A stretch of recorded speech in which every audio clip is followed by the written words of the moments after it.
Paris Hilton turned a catchphrase into a billion-dollar brand. That's hot. That's hot. That's hot. Snoop Dogg turned cool into currency.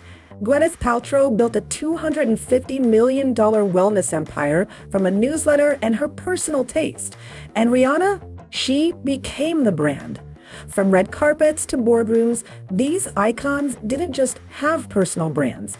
They used them to launch products, shape industries, and scale empires.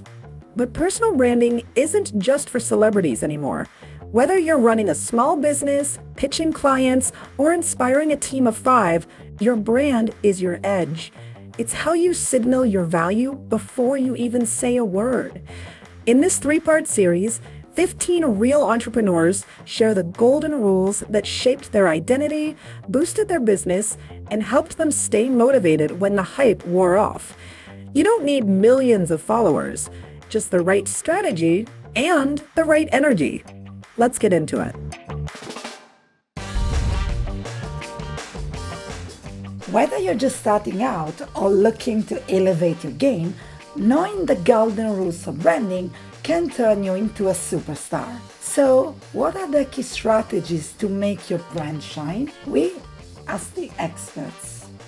1. The very first question that I always ask people when they say, I want to brand myself, I want to be an influencer, is what do you offer that's different from everyone else? And that's a scary question because I ask myself that question and I say, well, absolutely nothing, right? And that's what most people are going to say. But the thing is you need to find not just the thing that you think will make money, but the thing that you're passionate about and that you're going to be able to sustain. Because personal branding of any kind, but especially personal branding, there's a lot of noise to break through. And you've got to be willing to stick with it, to pivot when you need to, but to really have the passion to keep going. I was working with someone just last week and she said, I posted my 500th video and I finally got over 1,000 views. And that was a huge success, right? And she's just continued to reach that over 1,000 view goal. It takes time, it takes effort. And so whatever you are going to brand yourself as needs to be something that you care about. 2. It's such an embedded part of marketing and of communications right now. I don't think you can do it without. You can't even show up in any industry anymore without paying attention to your personal brand, whether you're a public figure or not. And I will be honest, I think when I was coming up in the business, we never called it that. You might call it your reputation or your, how did the stuff on your CV, did it match the person who showed up, that kind of things. I don't think people used it as personal branding, but when you think about it, it's been around for a long time. And I think some of the tenets of that are consistency. I said it earlier, are you who you said? Did you mean what you say and did you say what you meant? And have you performed against that? So the consistency is important. I think though, as people really start to be intentional about their personal brand, there are a couple of things. Of course, your profession, your accolades, what you've been able to accomplish for people, that's table stakes. Of course, let's hope you're good at what you do. You're a professional. Let's assume all of those things are true. There are 2 things that I think are important with personal branding that might help you stand apart from others. And one is vulnerability, being willing to tell your story. It doesn't have to be perfect. I think all too often, if you are from a certain generation in this business, we were absolutely taught, oh my God, it's got to be perfect. Even your headshot, like it had to be perfect, right? And now you see, it's like people don't want a headshot in a studio. They want a headshot that's out on the street. They're sipping coffee in it. Like it's a real life, more of a lifestyle type of thing. What that goes to say is vulnerability, who you really are and how that shows up in your business is what we're looking for. Be willing to talk about the mistakes. Be willing to talk about the flaws. Be willing to share what you're working on in your journey to the next level in the business you're trying to. I think your personal brand can be about progress. It doesn't have to be about perfection. And that goes into the next thing, authentic. I think when you're website is so polished and so perfect, but then you show up differently, or you're a more casual person by nature, but you were told, I've got to set it up this way, that it gives a disingenuousness to it that it's not necessary, right? So just be your authentic self. I think those customers or clients that are going to come to you, that's going to be the thing that they buy. If all else is equal, assuming you've got the experience and all that good stuff, that's what they're going to look into. So I would recommend be willing to show up as yourself. That's your personal brand and that's your strength. And we see examples when things feel clunky or it doesn't flow, or the person doesn't quite, something's not quite right. It's because maybe those two things are fighting with one another, between the personal brand and the authentic brand. It should be one and the same. 3.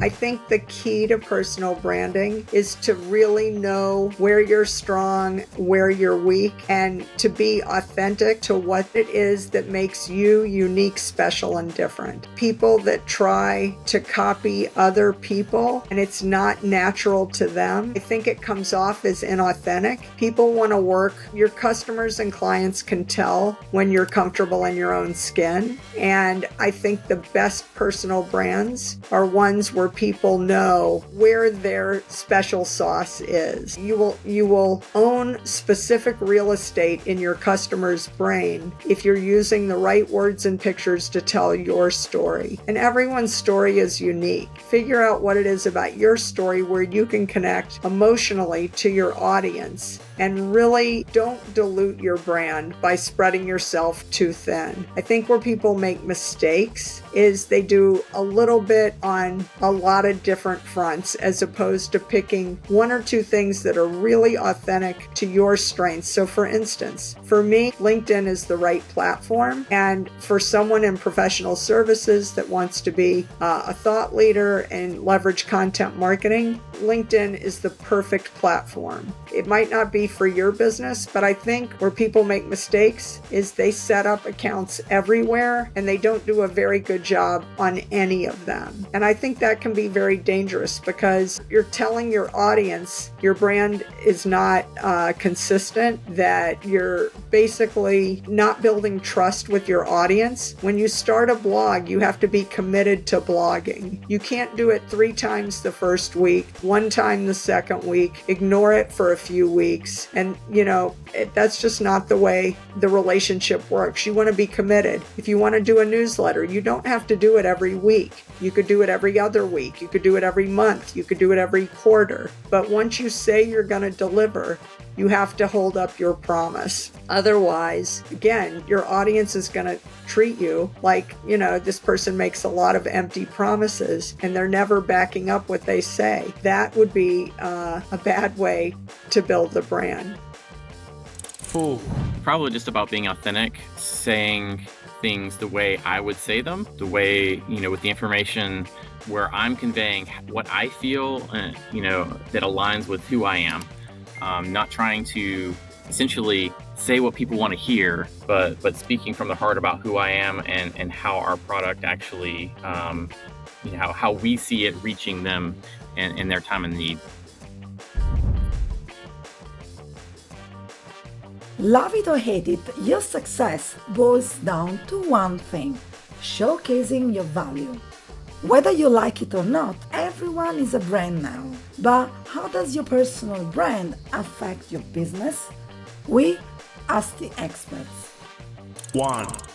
When people think about you or your platform, your brand, what are the words that come to mind that you really are superior in those areas? That's what you want to be known for, authentically you, to be consistent and repeat in everything that you do. I think the best brands do that well. And if you're not a brand, you're a commodity. And if you're a commodity, you're competing on price. And that's very dangerous because just dropping your price is a terrible way to build a business. You're not going to be sustainable or profitable. So having a brand is what helps you stand out and be visible in a world that's becoming increasingly invisible. I think if the person really has something special about them that I truly believe is a missing puzzle piece in the world, that really, if you drew attention, that person really could stand out. I would be happy to help them. I think where it gets dangerous is being famous just to be famous, not for any reason that's grounded in reality. I think the challenge today is, you see Taylor Swift, LeBron James, Beyonce, Serena Williams. These people are very big personal brands. In their line of business, being famous is critical because it helps them sell more songs, more music, more merchandise, and that's critical for their existence. I think for a business like mine, you don't need to be famous on that level to have a really good business. You can have a much smaller audience. If I got 10 new clients a year, that would be great. If they're the right clients, I don't need 1 million new people to buy my product and service. I just need a handful of really good people that value the things that I'm really good at. Everybody's a brand today, whether you think of yourself as a brand or not, because that, everybody has a megaphone today. There are people that have a following on X or a following on Facebook, or like me, may have, thousands of people on LinkedIn. I think you have to be honest with yourself and your story. What are your strengths? What makes you unique, special, and different? Are you trying to reach dozens, hundreds, thousands, or millions of people? Coca-Cola needs to have millions of people buy more Coke for them to be successful. I only need a handful, maybe a dozen new customers, new clients to make me have a very successful year. I would be willing to help somebody make a name for themselves for sure, especially if they're doing something really important to leave the world a better place. I love helping purpose-driven brands. If they're motivated by something other than money or fame, I just think it's a much more interesting relationship for me. If people just want to be rich and famous, and that's all that is their driving force, I would probably not be the best partner for them unless they're doing something that's more purpose-driven on a different level. Chew. So I've been in this current business for 9 years, and prior to that, I had my own fashion label for 8 years.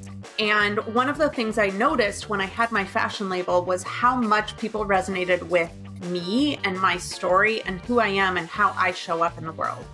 So I think unintentionally, I began to build a personal brand just because people wanted to hear my experience. People wanted to know what was happening in my life and my business.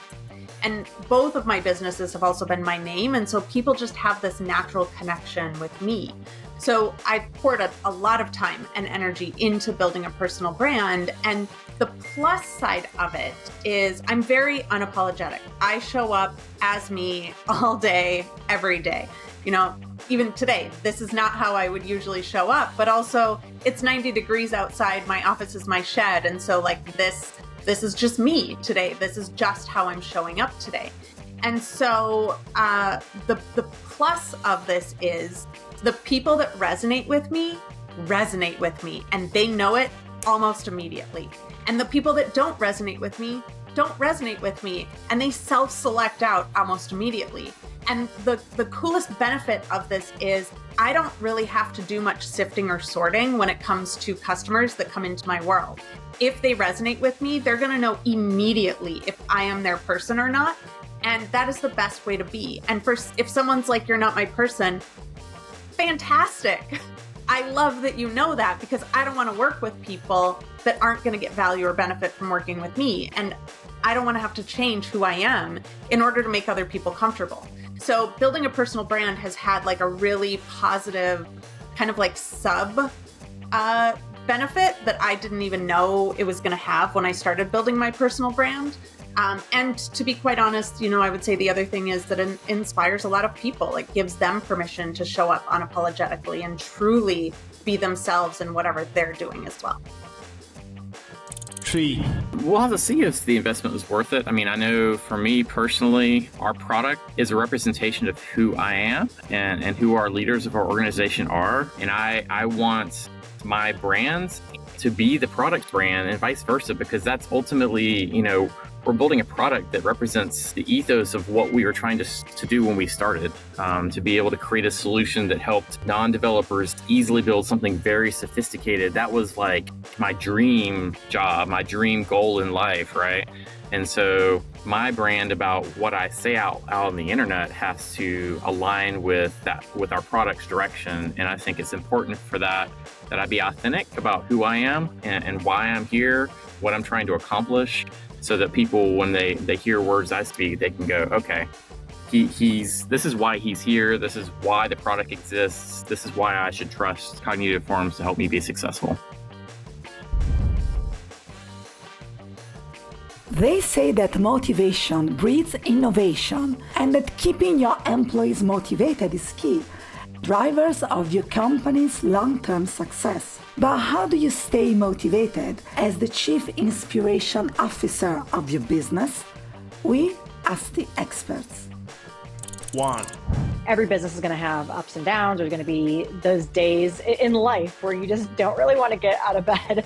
But, it's different when you're leading a company and when it's really all tied together and you're living in this ecosystem of every decision that you make for the company affects you personally, affects employees, affects customers. There's a big trickle down effect, and that's a lot of responsibility. So it kind of changes the playing field that you're in. For me, I take it to heart that I have a purpose in starting a company.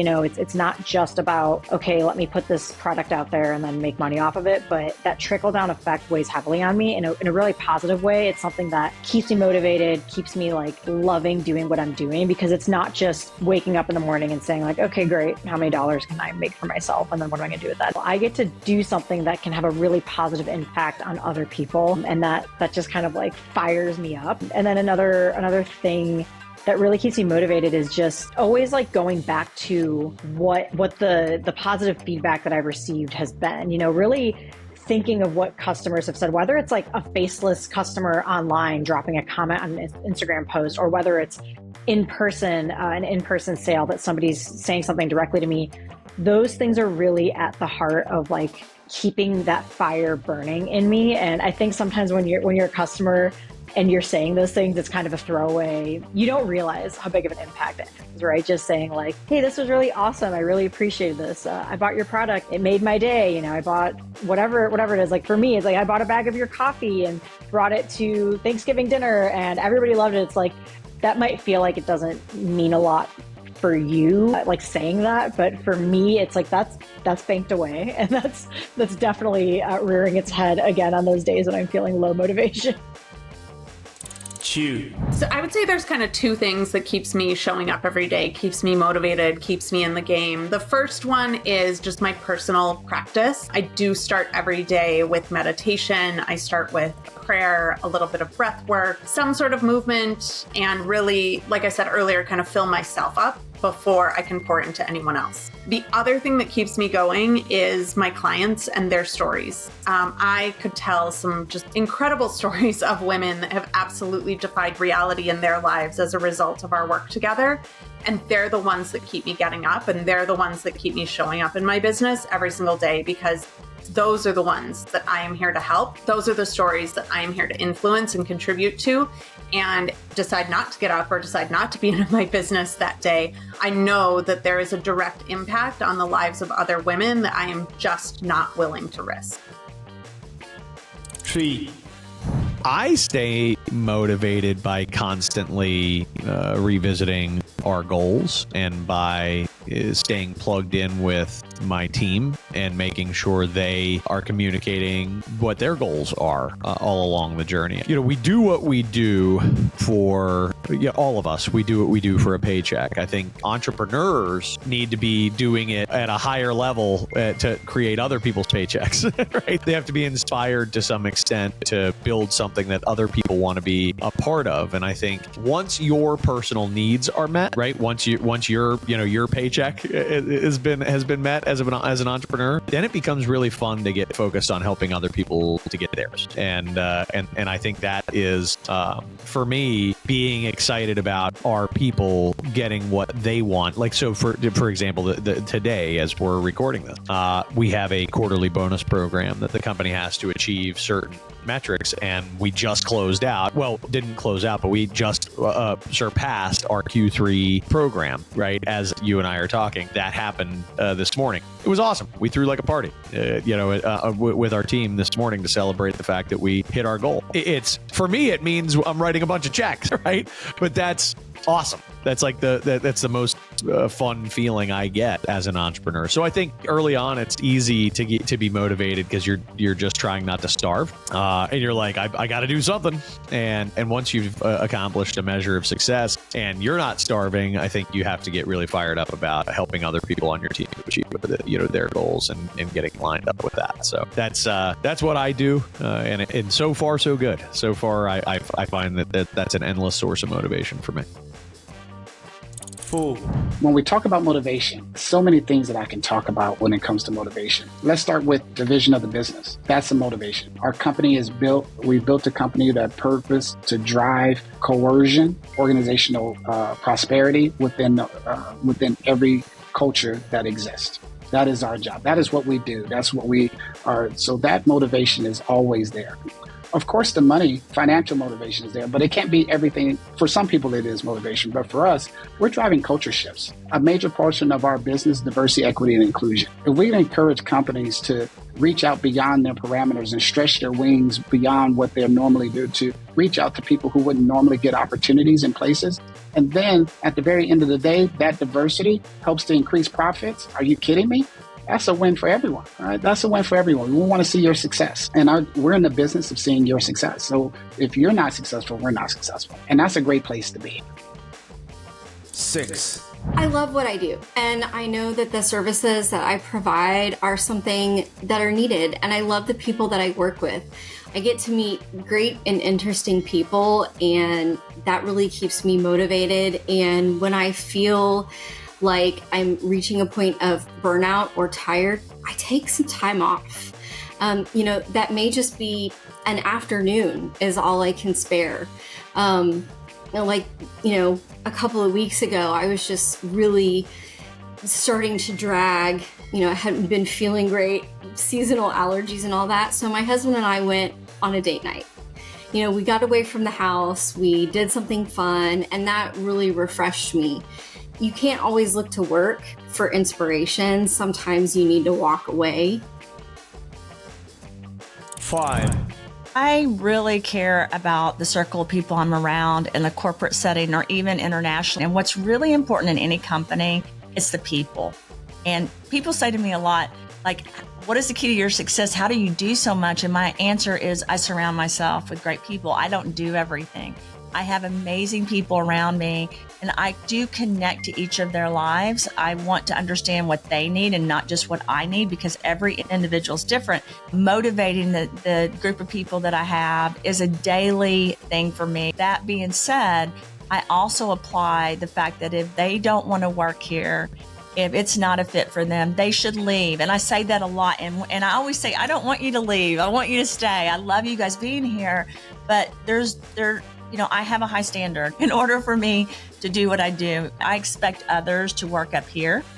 And if they can't, and even though I can still care about them, it doesn't mean I can work with them. So through that process, I've been able to really work with amazing people.